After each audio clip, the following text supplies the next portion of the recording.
Hello, you guys. Welcome back to Lily Reads. I feel like it's been a long time since I did a vlog. I don't know. But the reason why I kind of look like a wet dog right now and my hair has gel in it that I'm waiting for to like harden a little bit is because it is the last week of the month. And the last week of the month for some reason is always the busiest week for me because I'm just trying to close everything that I have open. It's just a bunch of open tabs in my life that I'm trying to close on. So first things first, my hair. I haven't done a wash and go in a really long time, and so I want to do one. So I woke up this morning, did me a wash and go, and now I'm sitting here like, oh, I have to do an intro for the video. And so I'm doing an intro for the video. I just have a lot of stuff going on. First things first, you guys, we got to go see Beyonce. We got to head out to Las Vegas and go see Beyonce. 4-hour plane ride, but we are going to see Beyonce. And then also there are some books that I want to read. I am a reader. If I was not making videos, I would read. I make videos and I read. And I do not like going long stretches of time without reading. But I don't have anything I'm necessarily in the mood for, and because I have so much to do, I am just like, I need to read something, don't know what. So I said, let's go to the black part of my bookshelf. The black part of my bookshelf is just books that are by black authors. You guys know I love reading black authors. When it comes to black authors, I'm picking them up. And I said, I want to read some lighthearted black fiction. So I picked out 3 books that I could read this week. Now, this does not mean I am reading them this week. This is just 3 possibilities. And like, I will just squeeze these in to all of the nonsense I am doing for the week. I have Patreon stuff I need to do. I have emails to my manager I need to get back to. I need to make some bread. I still have to live life like every single day. It's just gonna be a very long week for me. Not in time. I actually feel like it's gonna go by quick, but I just got a lot of stuff that I need to get done. I'm just happy my hair is done. So the first book that I want to read is Francine's Spectacular Crash and Burn. I have no clue what this book is about. I was at Barnes & Noble one day and I saw it and hadn't heard anything about it. And I'm just like, that is for me. I am someone there. If I read about 150 books a year, I like 40 of those books to be books I've never heard anyone talk about. Never heard anyone talk about. I want to know what's going on. And that is this book right here. So we are definitely going to read this book because this is the book I'm most excited to read.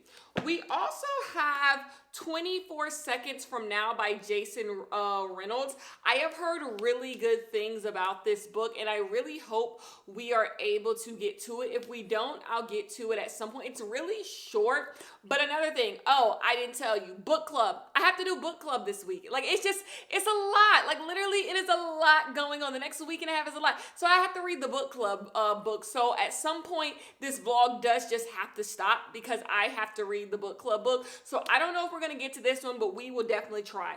And then I have another romance called Let the Games Begin by Rafaro Faith Mazurura. I want to read this book as well. I heard a couple of things about this book. Don't really know exactly what it's about, but I've heard a few things about this book. And that's what I want to read. And then I have to read the book club book. So by the end of this month, I would like to read 4 more books. But yeah, first things first, y'all. Let's go see Beyonce, okay?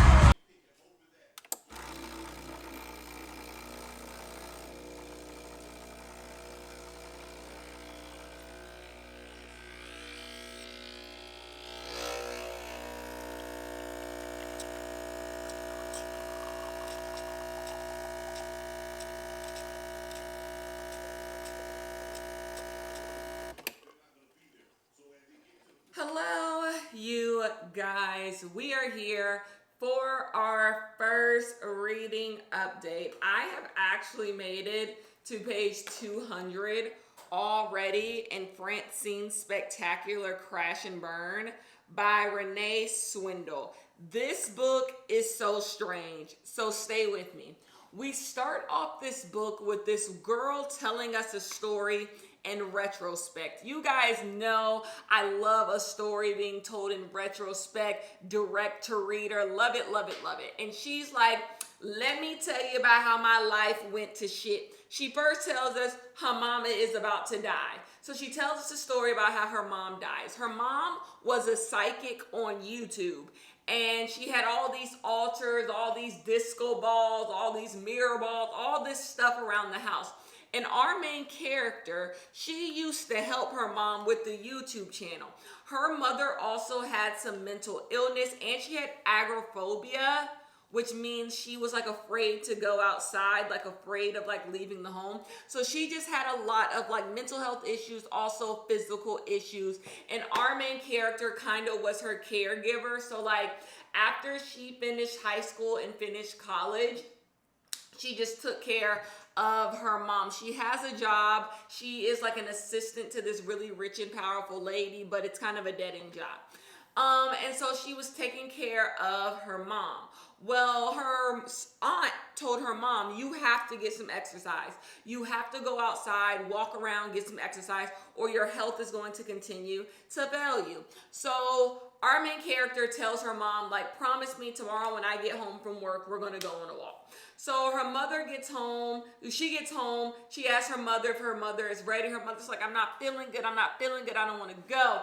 But she goes anyway, and her mother ends up falling on the concrete and having a damn heart attack. And that's how she dies. And our main character doesn't really handle it well. Even though she had a lot of issues with her mom, she obviously loved her mom. She cremates her mom, and she does the weirdest thing in this book. She doesn't tell her aunt and uncle that her mom is dead. She doesn't tell her aunt and uncle that her mom is dead. And she just starts sending her aunt and uncle text messages from her mom's phone pretending to be her mom, even though her mom is dead. So that happens. But after a while, our main character decides she's going to commit suicide. She doesn't want to be alive anymore. She feels like she has absolutely nothing to live for. She's going to commit suicide. But when she's about to commit suicide, a little boy shows up on her front lawn and starts talking to her. It is clear from the first encounter this boy is on the spectrum, and she sees that the boy is being bullied by bigger, older kids. She steps in, stops the bullying, and this boy just runs into her house. The boy just runs into her house, and they start kicking up a conversation. And very quickly, her and this boy, he's about 10 years old, they become friends. And this kind of gives her a will to live. She starts explaining that her mom and her dad are dead. He starts explaining that his mom and his dad are dead and he's in foster care. And so every day after school, this boy starts coming over to her house and they start kicking up a conversation. Eventually, she gets to know the foster parents of Davy. His name is Davy. And that kind of starts the story of our main character becoming like a part of this little boy's world and his foster parents' world, and also her trying to figure out like what does she want to do with her life. This book is so odd. Like even you was not expecting that foster boy, her becoming a part of that foster boy life, and you wasn't expecting that. But like you guys, even more stuff has happened that you would not expect to happen in this book. This book has no clear tone. And how do I explain this?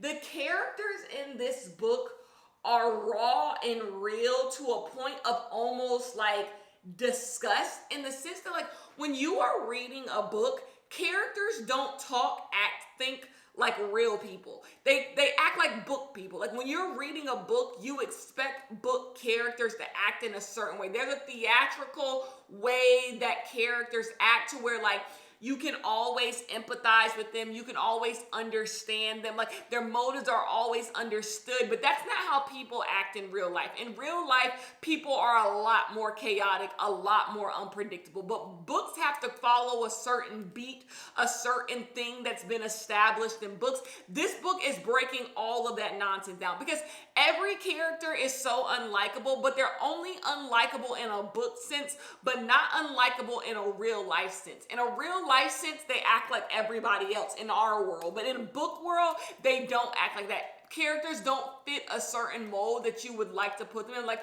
our main character is judgy, rude, nasty. She has horrible opinions. She says horrible things, but then so is everybody else towards her. And like, even the like texting her aunt and acting like her sister's still alive. Like, that is your aunt's sister that's dead, and you're pretending that she's still alive. You cremated her without telling your aunt.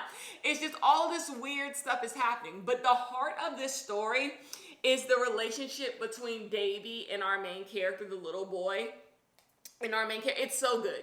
It's so good. The way that it's written so well. I'm loving every single page of it. Davy is probably my favorite character in a book of the year. You guys, I'm really enjoying this book. I'm really, really enjoying this book. This book is also like we'll see. I would have to wait to the end, but I think it's doing a good job at showing the complex relationships between Black people and interracial conflict between Black people, like Black people who are light-skinned, Black people who are dark-skinned, Black people who go to college, Black people who don't finish high school, Black people who are considered desirable, all of this, Black people who are middle class, Black people who aren't middle class, Black people who don't. It's showing all of these relationships between these people and how these people view each other based on those things. So anyways, I have 100 pages left. I am going to finish it today and give you guys my final thoughts. And yeah, this is a winner. Who would have thought? I picked this up on a whim. I haven't heard a single person talk about this book, but I'm enjoying this book. Are we on 5? I think we're on like 4.5 star alert. We're on 4.5 star alert, but definitely 4-star alert. Anyways, I will talk to you guys when I finish. Peace.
Guys, I'm here to give a final update on Francine's Spectacular Crash and Burn. I think I'm going to go ahead and give this book 5 out of 5 stars. I feel like every single year there is like a weirdly chaotic book that I just love. It scratches an itch in my brain. Last year it was the White Coat Diaries. The year before it was No Filters and Other Lies, and I'm sure the year before that it was something else. This is that for me this year. This book is so chaotic. The characters are so strange. You never know what's going to happen on the next page, but it was so intriguing. I hate to say this, but it is kind of rare these days for me to read a book, and I just want to keep on flipping and keep on flipping. Like, that was this book. It was so easy to read this book. If I had to give this book one complaint, which would probably take it to like a 4.75, it's kind of spoiler, not really. I don't think you care, but in the end, this book ends with our main character finding friendship with these 2 non-Black people. And I just have an issue with the optics of that, because like, she was in community with all these other Black people and she found so many issues with them. But then in the end, like, her 2 friends end up being like 2 non-Black people. Like, what is that trying to say? Like, she can't really find community with other Black people. I don't like the optics of that. I don't like when books try to insinuate that like other Black people just don't get you. Go look for community outside the Black community, because there's always some Black person who think they different from other Black people, and it's like, knock it off. So I don't like the optics of that necessarily, and I also don't like the characters either. Who are those 2 friends? They just seem kind of like put in here to have like a perfect bow of a story. But other than that, this book was so good. Like I told you, there's a Davy character in here Favorite character of the year. Loved his dialogue. I laughed in this book. I thought this book was emotional in the places it was supposed to be emotional. I thought this book was thoughtful in the ways that it was supposed to be thoughtful. I think I'm gonna give it 4.5. 4.55 stars. I have to think about it a little bit more. But yeah, this was a good one for me. Really, really enjoyable. And I'm happy I found it on a whim. So winner, winner, chicken dinner. We're going to move on to our next book, which is Let the Games Begin. And I will talk to you guys about that book when I'm ready to read that book, okay? Peace.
Good morning. Good morning. You don't have to tell me I look crazy because I know I look crazy. I did not get home last night until like 2 a.m. So yesterday I had to help my sister move out of her apartment. And I thought I was coming to do like a couple boxes.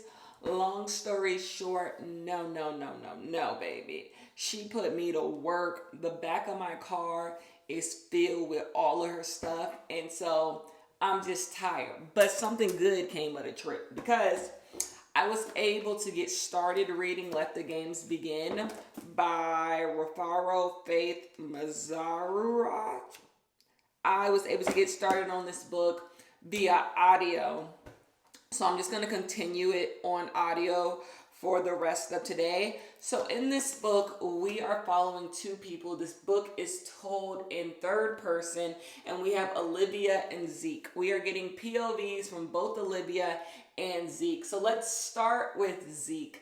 Zeke is from Zimbabwe. His family is from Zimbabwe. He lives in London and he is going to the Olympics. The Olympics 2024 in this imaginary world where the Olympics is taking place in Greece. And so he runs track and field and he is headed to the Olympics again. He went to the Olympics 4 years ago and he is really excited, but he's been having some mental health issues. He's been having some trouble with identity. He lets us know that his father died when he was young and he never felt like he lived up to his father's desires. And so like everyone around him is like, you're great, you're amazing, you're an Olympian, but he just doesn't feel like that. He feels like he never really found his footing. He doesn't know if his father would have been proud of him for where he is in life. So that's what Zeke has going on, but he's headed to the Olympics. And then we have Olivia. Olivia comes from a family where they all expect her to do really good things. And she has this like 10-year plan of how eventually she's going to be on the UN. And so she wants to do this internship at the Olympics And then that from there, that gets her another job, and then she'll eventually be able to join the UN. Well, she gets this internship, and it's going to send her to the Olympics. She loves the Olympics. She's always loved the Olympics. She's always wanted to work at the Olympics. But when she gets to the Olympics, she finds out there's actually no internship. They offered her an internship that doesn't exist, and so now she doesn't have any internship. But because the guy kind of felt bad for her, he's like, you can kind of be like a lackey at the Olympics, like do all the like scrub work that nobody else wants to do. So she gets to stay in Greece and work the Olympics, but she really don't got the job that she wants to have. And she's lying to her parents about that she no longer has an internship. Well, one day she is walking and she runs into Zeke. And they have a bad encounter, which kind of starts them being a little bit of enemies. We get a little bit of enemies to lover, because like Zeke is like, everyone loves Zeke in the Olympic Village. He's a big track star, and she's doing scrub work. So she just thinks that he is like conceited. And Zeke thinks Olivia just has a chip on her shoulder. He's just like, I'm not doing this with you. But of course, there's a little bit of a flingy fling. And they have some side characters who are kind of important, because one of Zeke's friends, who's also in the Olympics, has a crush on Olivia, who he ran into. So there's some side characters. She's also there with her friend. And that's pretty much what is going on. We have a love story that takes place at the Olympics. I'm liking it well enough. What I'm liking the most about this story is the slow burn. Both characters have their own stuff that is going on, and then every few, maybe 10 pages, our main characters come together. They're having these these brief encounters. It's just adding tension to the story. I like their banter back together. It's working for me. This is the breezy type of read I wanted to do this week. So far, so good. I will tell you my final thoughts when I make my bread. I need to make my bread. I'll tell you my final thoughts, because I should be done with it once I get my morning moving, listening to some more. But anyways, I'm going to pop out my retainer, and I'm going to brush my teeth, and I'll talk to you guys later. Peace. Hello, you guys. I am about to make my bread, but I need to come and give you guys my final thoughts on Let the Games Begin. I think overall, I'm going to give this book a 3-star. I actually think it's a true 3-star for me, in the sense that, I think it did everything fine. I don't think it did anything all that exceptional. I really just think everything was done, perfectly fine. I have no clue what's going on with this bread. I think it did everything perfectly fine. Nothing absolutely amazing, but it was good. For a book that takes place at the Olympics, I don't know if it really does any of that all that well. I never felt like I was truly at the Olympics as I was reading the book, and I feel like that would be a selling point, an Olympic romance. So I think that was just done fine. The romance, I don't think I was fully convinced that these two people really needed to be together. They never said that they were in love with each other, and I appreciated that, but it did feel a little like they liked each other instantly, and I wasn't really sure I was on board with that. And I do think, because both of these characters, let me show you the book, make sure, because both of these characters had a lot of personal stuff going on, there wasn't a lot of time to build this relationship between these two people. And I hate to say, I kind of also felt like their personal issues weren't interesting enough to take up such a big part of the book. He was just dealing with the stuff with his dad, but his dad's been dead since he was 10. And then she was dealing with what everyone's dealing with in their 20s, late 20s, trying to figure out what the hell you're going to do with the rest of your life, and where, jobs and all of this stuff. It just wasn't enough to where I'm just I need to know what's going to happen in these people's personal life. So I just thought it was fine. I thought it was a fine book. I think the best thing about this book is how slow it goes when our characters get together. I am a slow burn type of person. I like my romances to be slow, and this book did give that, and I really appreciated that. And you do get a lot of moments with these characters, you know? So I enjoyed that aspect of it. But yeah, wasn't my favorite book in the world, but I do think it's a mindless summer read. And I do think you should pick it up because I think people would like it more than I like it. Maybe 3 is a little too harsh. Maybe like 3.25. 3.25, because usually when I get stuff a 3, it can lean a 2. This would not be a 2-star book. There's plenty of moments in this book that I actually did really enjoy. I just think that like everything coming together didn't just make this explosive book. And sometimes I felt like we were like on a highway, get off on an exit, oh, we're at the Olympics. Back on highway, ooh, get off on the Olympics, your dad died. Ooh, get off on the highway, oh, internship. And also, so she had an internship at the Olympics, but she ended up having to do something else. I don't exactly know what the hell she was going to be doing before that was so different than what she was doing now. Like, they really didn't explain that because it seemed like she had the experience like you would like want to have. Like, I don't know. Anyways, I will get my bread going. I'll show you guys it when it's done. I think it's a little sketchy. I had to proof it because I told you guys I went out of town yesterday to help my sister move. I think I proofed it maybe a little too, like, it's like a tough, maybe it'll be fine. Maybe I just need to cook it. I'm gonna go cook it, okay? But it's weird. I haven't had one that looked like this in a long time. I've actually been doing really bad on my sourdough. I've had really bad sourdoughs recently. Like, they haven't, who would have thought? It's usually like in the beginning, people make bad sourdoughs and they get better with time. I'm the opposite. My sourdoughs started off so good and like I've been falling off. So I need to get back into the groove of making sourdough and figuring out what the hell is going on. So I'll talk to you guys later. Bye.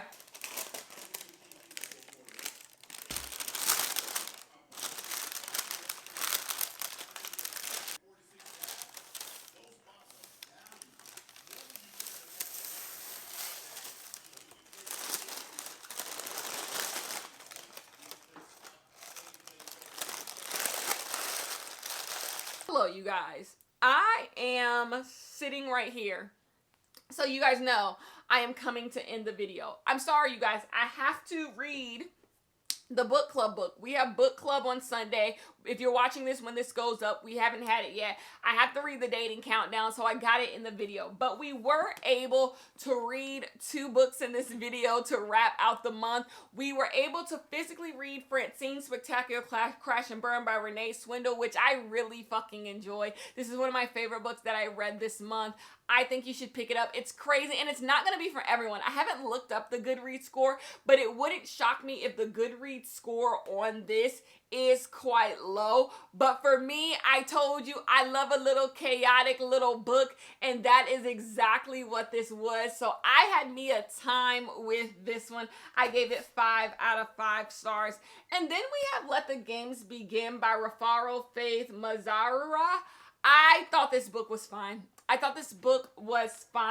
actually need to go through my bookshelf and kind of like get rid of the fine books that I've read. I have this really bad habit. If like a black author wrote something, I keep it. This is the black section of my bookshelf, and like it's getting so crowded, and I need to go through and kind of get rid of all the 3-star books that I had. I think I'm going to keep this one because this book did have elements I did enjoy. I love a slow burn romance, and I would recommend this for people who like a slow burn romance.